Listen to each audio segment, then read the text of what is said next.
अस्सलाम वालेकुम everyone, this is D1 8th edition, chapter number 11, exercise 11B, और हम उसका कर रहे हैं क्वेश्चन नंबर 12। ठीक है, तो देखते हैं। पॉलीगॉन्स एंड ज्योमेट्रिकल कंस्ट्रक्शन वाला टॉपिक है।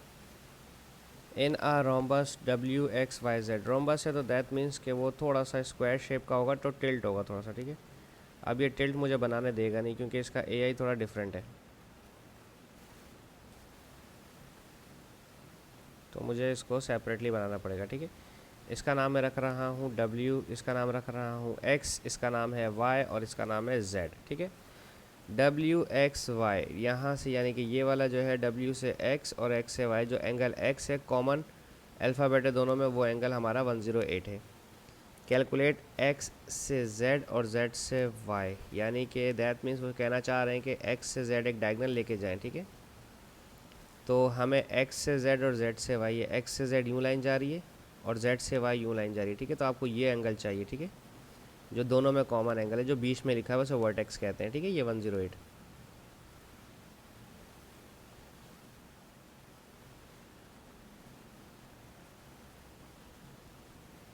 ठीक है, तो आप ये बात अच्छी तरह से जानते हैं कि रोम्बस के अंदर ऑपोजिट एंगल बराबर होते हैं। अगर ये 108 था तो ये Z वाला पूरा भी 108 ही होगा, ये पूरा, अगर हम इस पूरे की बात करें। ठीक है, तो अब इस 108 का आप आधा करेंगे क्योंकि रोम्बस के डायगोनल्स आपस में उनके एंगल्स को भी बाइसेक्ट करते हैं, तो 108 को हाफ कर दें तो ये हो जाएगा 54। तो दैट मीन्स ये हो गया 54, ये भी हो जाएगा 54, और ये पूरा 108 है तो इसमें से आधे आधे भी 54 के माने जाएंगे। अब चाहिए XYZ। ठीक है, XYZ, X से Y और Y से Z, इस तरह से जो लाइन जा रही है ये वाली, हमें ये चाहिए। XYZ ये वाली, ये एंगल चाहिए। अब आप जानते हैं कि अगर ये दोनों 54 हैं, ठीक है, तो इन दोनों को 180 से प्लस करके माइनस करेंगे, ये आ जाएगा। उसकी वजह क्या है कि अगर आपके पास एक ट्रायंगल इस तरह से दिया हुआ है, मैं इसका नाम भी बिल्कुल ऐसे ही रख रहा हूँ जैसे मैंने यहाँ रखा हुआ है, ये X है, ये Y है और ये Z है। मैंने कहा था कि ये 54 है तो फिर ये भी 54 होगा। अब आपको Y एंगल चाहिए।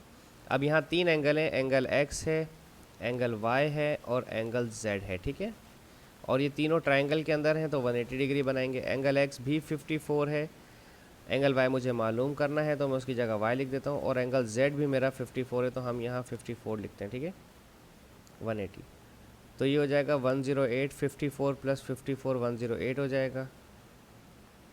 108 वहाँ जाके माइनस करवा देंगे तो ये 72 समथिंग बन जाएगा। ठीक है, Y हमारा, इसको यहाँ लिख देता हूँ मैं 72।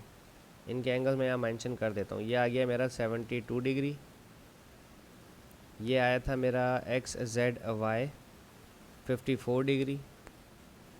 अब चाहिए XWY। ठीक है, XWY कहाँ है, ये रहा XWY। और XWY तो मालूम करने की ज़रूरत नहीं, मैंने आपको कहा था कि ये दोनों आपस में क्या होते हैं, बराबर होते हैं।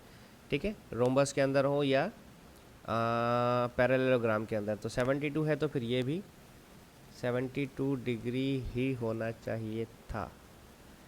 Y मेरा 72 आया है तो XW 72 ही है, लेकिन मुझे देखो मालूम क्या करना है, मैंने गौर नहीं किया। X से W, W से Y, इस तरह से।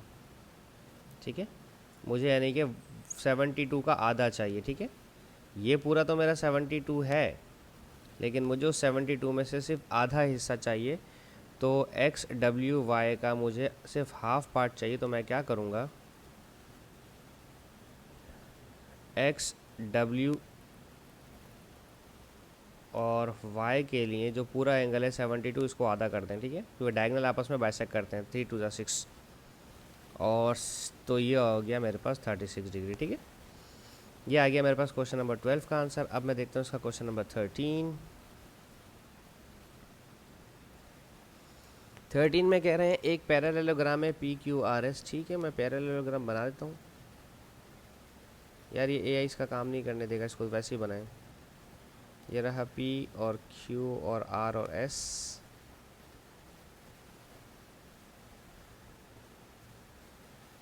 P Q R और S। ठीक है,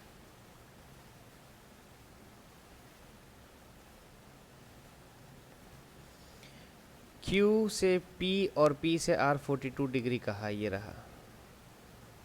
Q से P एक लाइन यहाँ आई, ठीक है। इस पॉइंट Q से एक लाइन यहाँ पर आई, Q से P और P से R, ये इन्होंने कहा है 42 डिग्री, ये वाला। तो अल्टीमेटली फिर ये ऊपर वाला भी 42 डिग्री होगा, क्योंकि ये दोनों ऑल्टरनेट हैं, क्योंकि पैरेललोग्राम में ऑपोजिट साइड्स पैरेलल होती हैं, तो Z बनता है, ठीक है। तो S से R और R से P और P से Q 42 डिग्री बनेगा, दोनों 42 डिग्री बनेंगे ऑल्टरनेट एंगल की वजह से। QR है 70 डिग्री, Q से R और R से S, ठीक है। ये पूरा 72 डिग्री, ये पूरा 72 डिग्री है, ठीक है। अब उस 72 में से 42 तो मैं पहले ही डिफाइन कर चुका हूँ आपको, ठीक है। तो उस 42 को माइनस कर दें तो 30 डिग्री, तो ये नीचे वाला 30 डिग्री आ जाएगा। अब आप इन दोनों को प्लस करें तो 72 बन रहा है, ठीक है। अब देखें चाहिए क्या, P से Q, Q से R। P से Q आपका P पॉइंट ये रहा, P से Q और फिर Q से R, ये चाहिए आपको, ठीक है। यानी कि आपको ये वाला एंगल चाहिए, ठीक है। और मैं इस ट्रायंगल में दो एंगल पहले डिफाइन कर चुका हूँ, एक 42 डिग्री, एक 30 डिग्री, ठीक है। तो 42 डिग्री और 30 डिग्री जो कि मेरे एंगल P और एंगल R पर हैं, ठीक है। और एंगल PQR जो मुझे मालूम करना है, ये ट्रायंगल के अंदर है, इन तीनों को प्लस करेंगे तो 180 डिग्री आता है। 42 और 30 को प्लस कर दें तो ये हो जाएगा 72 एंगल PQR, और इस 72 को वहाँ भेज के माइनस कर दें 180 डिग्री से। यार ये भी माइनस वाली तो आपको आ गई होगी अच्छी तरह से ना, चीज़ें सब्ट्रैक्ट करवानी। 180 डिग्री में से 72 यानी कि प्लस वाली उधर जाके माइनस होती है, ये 108 आ जाएगा, ठीक है। तो ये आ गया 108, ठीक है। मैं यहाँ लिख भी देता हूँ ताकि मुझे आसानी रहे बाद में याद रखने में। ओ मैंने पूरे मिटा दिया।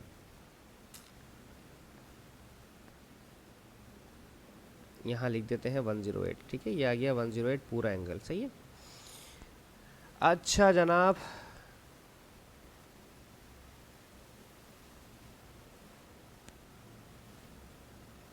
वन 108 ही आना चाहिए ना।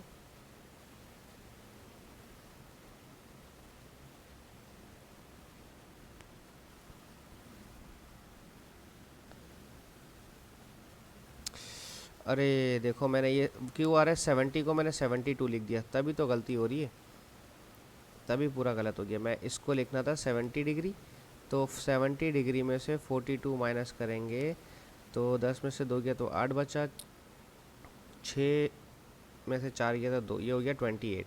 तो फिर ये वाला 28 होना चाहिए था।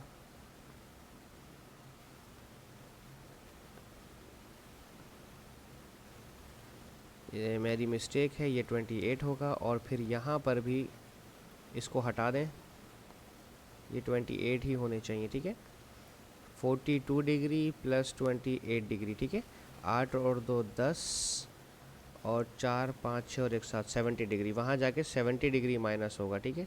तो जब 180 में से 70 डिग्री माइनस होगा तो ये हो जाएगा 110। अब सही है, ठीक है। तो 108 को हटा देता हूँ मैं यहाँ से, यहाँ लिखूँगा मैं 110। ये मेरी गलती है, आई अपोलॉजीज़ कि ये मुझसे गलती हुई है, ठीक है। अब चाहिए PRQ। असल में प्लस माइनस में थोड़ी सी मुझसे गलती होती है, तो बच्चों ने कहा देख लिया करें सर। P से R और R से Q। P का है भाई, P से R और R से Q, तो 28 वो तो मैं पहले निकाल चुका हूँ, ठीक है। ये मैंने पहले ही फाइंड आउट कर लिया था, विच इज़ 28, जिसकी मुझे ज़रूरत नहीं भी थी, मैंने पहले ही फाइंड आउट कर लिया था, ठीक है जी। तो होप सो मैं आपको समझाने में कामयाब रहा हूँ। Thank you so much for watching my channel. अल्लाह हाफिज़।